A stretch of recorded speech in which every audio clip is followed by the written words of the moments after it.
What's up, guys? Ito ang Part 14, Episode 19 ng ating Chanotsu series. Kung hindi mo pa napapanood ang ating mga naunang parts, panoorin mo muna ito dito at sigurado akong magugustuhan mo ito. Tara na at magsimula na tayo. Nagsisimula na silang ihanda ang mga gagamitin nila para sa roleplay, at ganoon din si Hina. Nakahanda na ang dress niya, at sobrang gandang-ganda sa kanya ang kanyang mga kaklase. Samantala, si Taiki naman ay nagrereklamo dahil hindi agad sinabi ng teacher na mapapaaga ang performance nila dahil naiba ang schedule. Habang naglalakad pabalik ng classroom, napansin ni Taiki si Chanotsu at natulala siya. Ngunit naantala ito nang marinig niya ang dalawang lalaking nag-uusap tungkol kay Chanotsu. Hindi ba balak mo ayain sa date si Chanotsu bukas? Tanong ng isa. Imposible, hindi siya makikipag-date sa kagaya ko. Mukhang sobrang busy niya sa basketball. Masaya na ako na humanga lang sa kanya mula sa malayo, sagot naman ng isa. Dahil dito, umalis na si Taiki. Ngunit nagulat siya sa mga kaklase niya nang sabihing masusurpresa siya pagpasok niya ng classroom. Pagpasok ni Taiki, nabighani siya sa ganda ni Hina at nagkatitigan silang dalawa. Hindi rin matigil sa pagpuri ang kanilang mga kaklase dahil sobrang ganda ni Hina. Sabay nilang sinabi kay Taiki, "Ano, leader? Wala ka bang sasabihin?" Yutal-yutal si Taiki at hindi alam ang sasabihin. Ngunit sa huli, nasabi niya, "Ang ganda." Dahil dito, natulala si Hina at nagpalusot, "Ops, kailangan ko pa palang ayusin ang buhok ko," sabay alis. Sinabi naman sa kanya ng kaklase niya, "Hindi mo naman kailangang umalis agad." Ngunit nang makita niya ang mukha ni Hina na sobrang namumula, dito niya na-realize na hindi mahawakan ni Hina ang pagtitig sa kanya ni Taiki.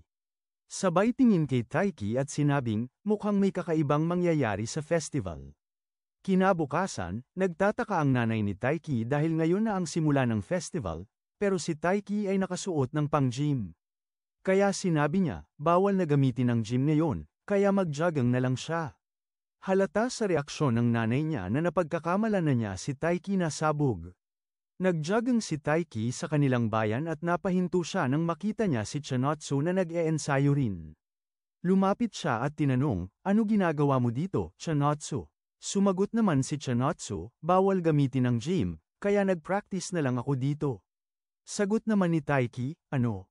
Festival ngayon, at kailangan mo naman magpahinga." Natawa si Chanotsu dahil ganoon din naman ang ginagawa ni Taiki ngayon. Kaya sinabi ni Taiki, "Sobrang ginanahan lang ako dahil sa pagkapanalo ko kay Yusa." Sumagot naman si Chanotsu, "Kaya nga. Napakagaling mo, kaya ginanahan din akong mag-practice." Nagulat si Taiki at natulala sa narinig niya. Kaya sinabi ni Taiki, "Magpahinga ka naman kahit minsan. Puro basketball kaya ang nasa isip mo." Ngumiti si Chanotsu at sinabing, "Hindi, no. Marami din akong pahinga, hindi lang basketball." Hindi naniwala si Taiki. Kaya sinabi ni Chanotsu, "Naalala mo ba ang bandang nagpa-practice kahapon? Pero silang live show mamayang 2:00. Sabay aya sa kanya, "Gusto mo manood tayong dalawa?"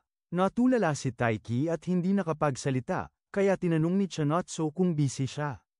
Pero syempre, agad pumayag si Taiki at sinabing, 100% na pupunta ko." Kaya naman natuwa si Chanotsu at sumaya. Hindi nagtagal, umalis na rin si Chanotsu dahil may pasok na sila, na nag-iwan kay Taiki na sobrang namumula sa kilig, tuwa, at pagkabigla dahil tila inaya siya ni Chanotsu makipag-date. Sa eskwelahan, nagsimula na ang cultural festival nila. Napansin ni Taiki na sobrang energetic ni Hina at napatano kung kinakabahan siya. Habang naglalakad, sinabi ni Kasahara na mas maaga silang magkakayak dahil maaga ang simula ng performance nila.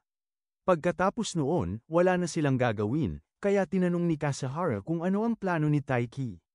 Agad namang namula si Taiki dahil naalala niya ang pag-aya sa kanya ni Chanotsu at sinabing, wala akong plano." Pero nabasa na agad siya ni Kasahara at alam niyang tungkol ito kay Chanotsu. Habang naglalakad, nakasalubong nila si Kishi, at sinigawan siya nito, "Taiki Inamoto. Narinig ko ang balita, tinalo mo si Yusa, lababan mo ako ngayon." Tumanggi si Taiki dahil festival ngayon.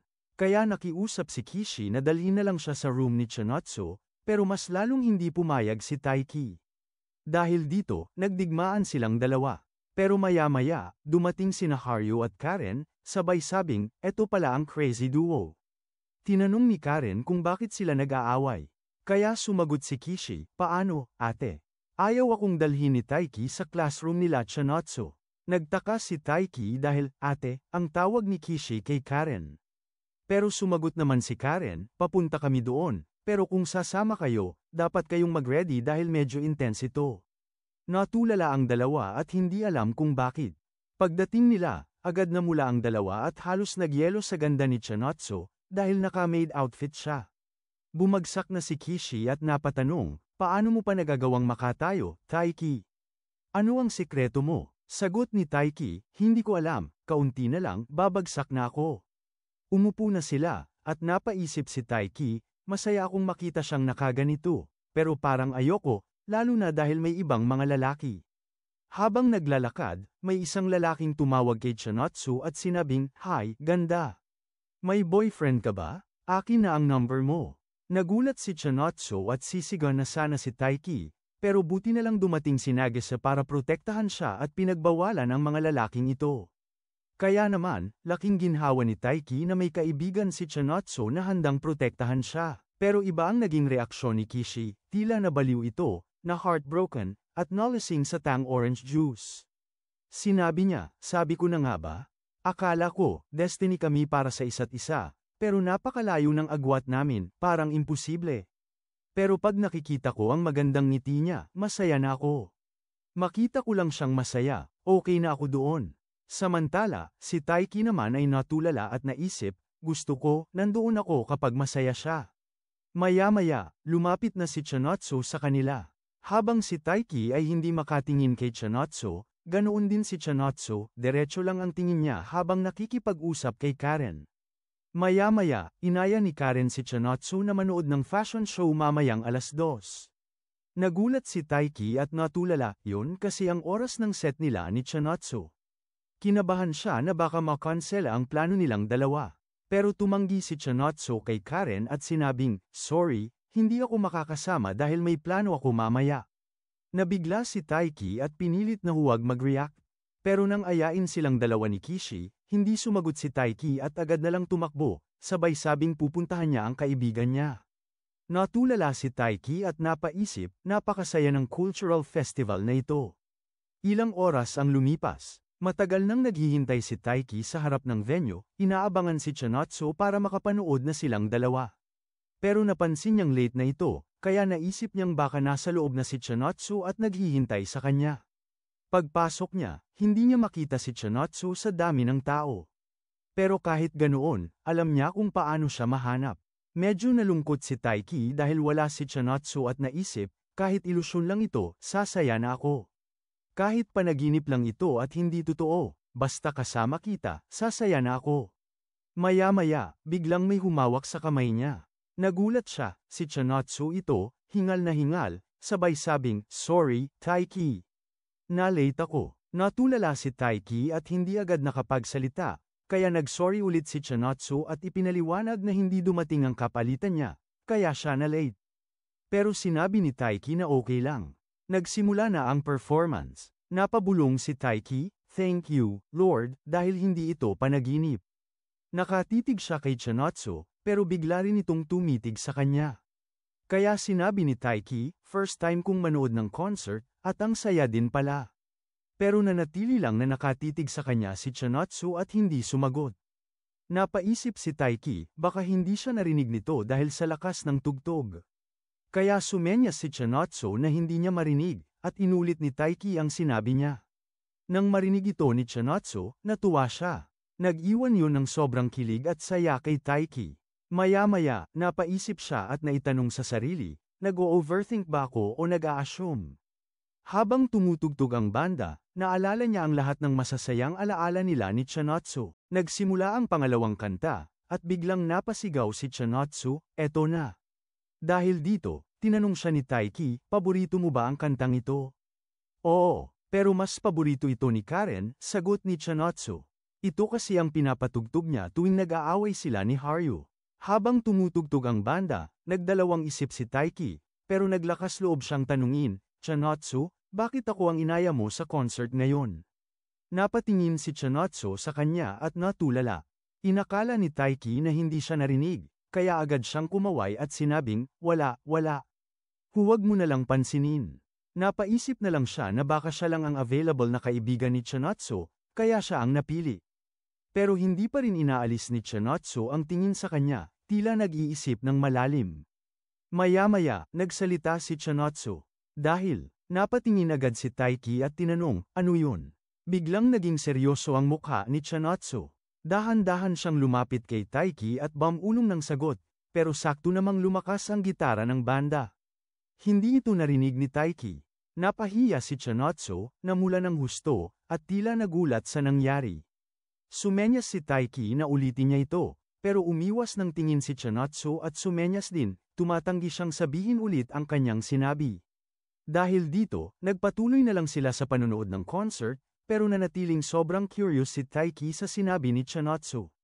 Natapos ang concert, at masayang-masaya silang dalawa dahil ang ganda ng performance. Pero hindi pa rin mapakali si Taiki kaya tinanong niya si Chinatsu tungkol sa sinabi nito kanina. Agad namang umiwas si Chinatsu sa tanong at sinabing, oo nga pala.